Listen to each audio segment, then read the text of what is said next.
نبیوں میں بڑے بڑے شان والے ہیں، سارے ہی شان والے ہیں اور بڑی شان والے ہیں، مگر جو بات پیارے مصطفیٰ کی ہے، اسی لیے کہتے ہیں یوں تو سارے نبی محترم ہیں، مگر سرور انبیاء تیری کیا بات ہے۔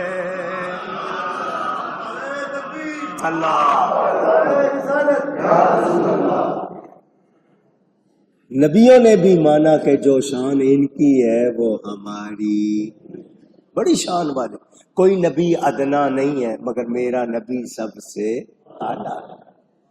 معراج کی رات نماز ہو رہی ہے، پوچھو علماء سے جا کر، لوگ جمع ہیں، جماعت کون کروائے، امام کون بنے؟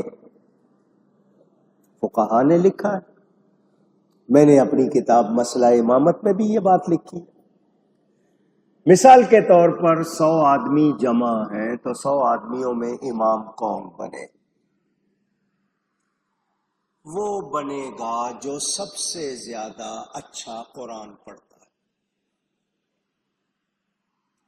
قاری سب سے اچھا۔ اور اگر سارے ہی قاری ہیں، سارے ہی قاری ہیں، تو ان میں سب سے زیادہ جاننے والا کون ہے؟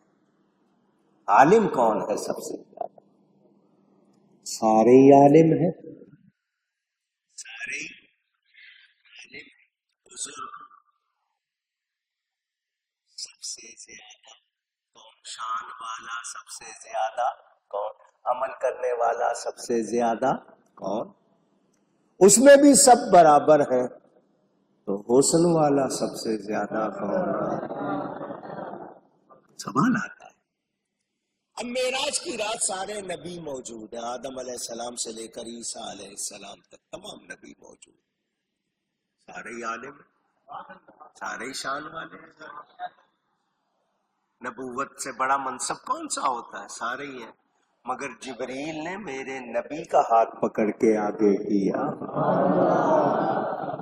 حسینوں میں حسین یوسف علیہ السلام بھی موجود ہے، مگر جبریل نے میرے نبی کا ہاتھ پکڑ کے آگے کیا، پتہ چل گیا میرے نبی جیسا کوئی نہ تھا، نہ ہے، نہ ہو۔